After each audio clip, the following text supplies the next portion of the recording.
Hello everyone. In this session, we'll discuss the presentation of share capital in company's balance sheet. So basically, we'll learn how to prepare the balance sheet of a company.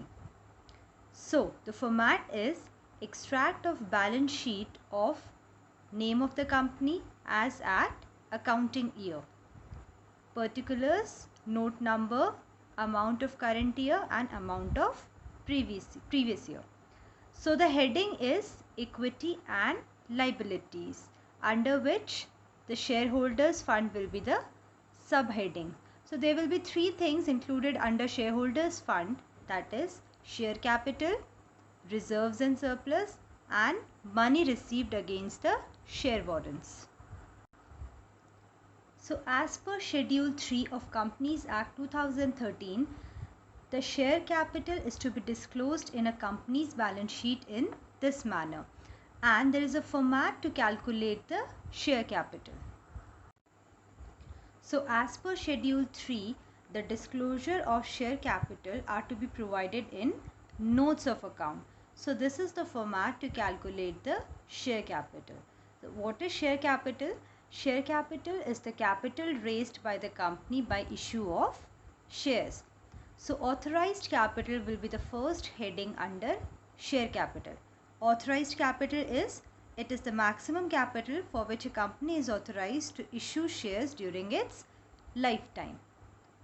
So under authorized capital, number of equity shares of rupees, the value of each shares, and the number of preference shares of rupees, value of each share. Next is issued capital. So issued capital is the part of authorized capital which is issued to the general public. So issued capital includes number of equity shares issued of rupees, the value of each shares, or number of preference shares issued to the public of value of each shares. Next is subscribed capital. So subscribed capital is that part of issued capital which has been subscribed by the public. For example, if 13,000 shares of rupees 100 are offered to the public and the public applies for 12,000 shares, then the subscribed capital will be rupees 12 lakh. So under subscribed capital, the first heading is subscribed and fully paid up. So what does it mean?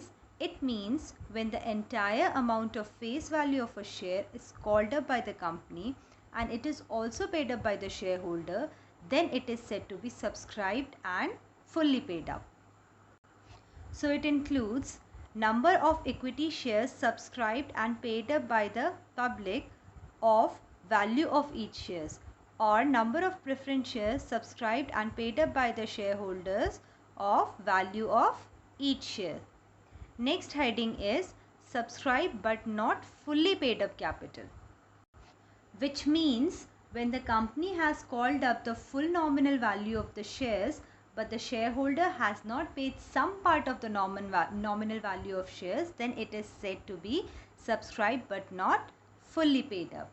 Or we can say when the company has not called up the full nominal value of the shares, which includes number of shares of value of each shares, out of which value of each share called up.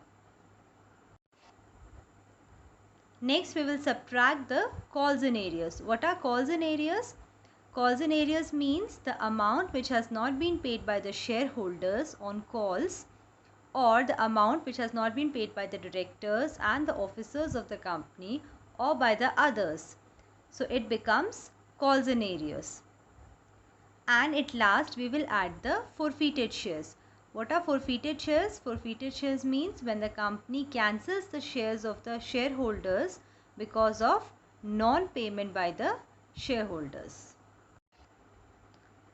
So let's take an example and show how the share capital will be shown in the balance sheet.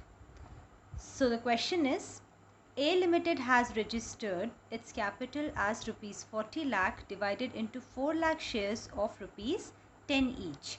The company offered to the public for subscription of 2 lakh shares of rupees 10 each as 2 on application, 3 on allotment, 3 on first call, and the balance on final call.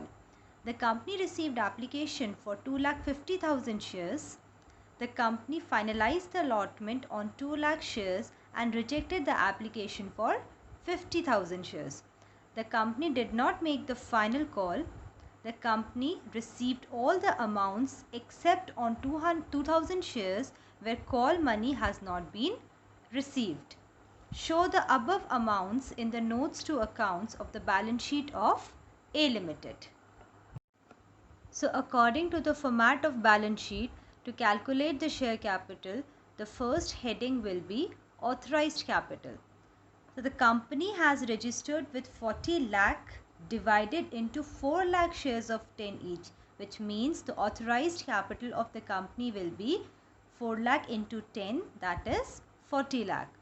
So authorized capital is 40 lakh. Next heading will be issued capital. The company has offered to the public 2 lakh shares of 10 each.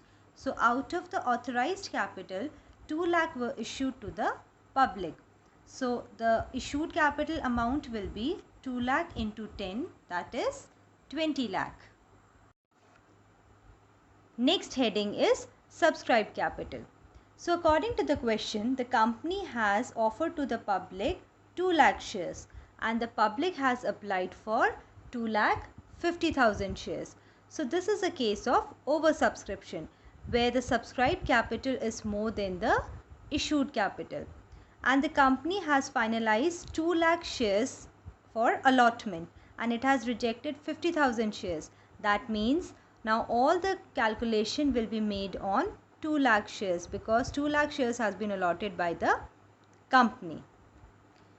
Now, under subscribed capital, the heading will be subscribed but not fully paid up. One more important thing, the company did not make the final call, which means the called up amount will be only 2 on application, 3 on allotment and 3 on first call. So the called up amount is 3 plus 2 plus 3, that is rupees 8. So 2 lakh is the number of shares allotted and the company has called up only rupees 8. So 2 lakh into 8 will be 16 lakh. In the question, it is also given that the company received all the amount except 2,000 shares where call money has not been received. See, the company has not called the final call and the company has not received the money on first call also. So the company has not received the money in first call on 2,000 shares. So 2,000 shares will be the calls in arrear. So 2,000 shares will be the number of shares not received by the shareholders and the first call amount is rupees 3. So the total amount in calls in arrears will be 2,000 into 3, that is 6,000. So the amount of subscribed capital will be 16 lakh minus 6,000, that is 15 lakh 94,000. So we have learned how to present the share capital in company's balance sheet with an example. In the next session, we'll do the question related to the balance sheet. So that's all for today. Thank you.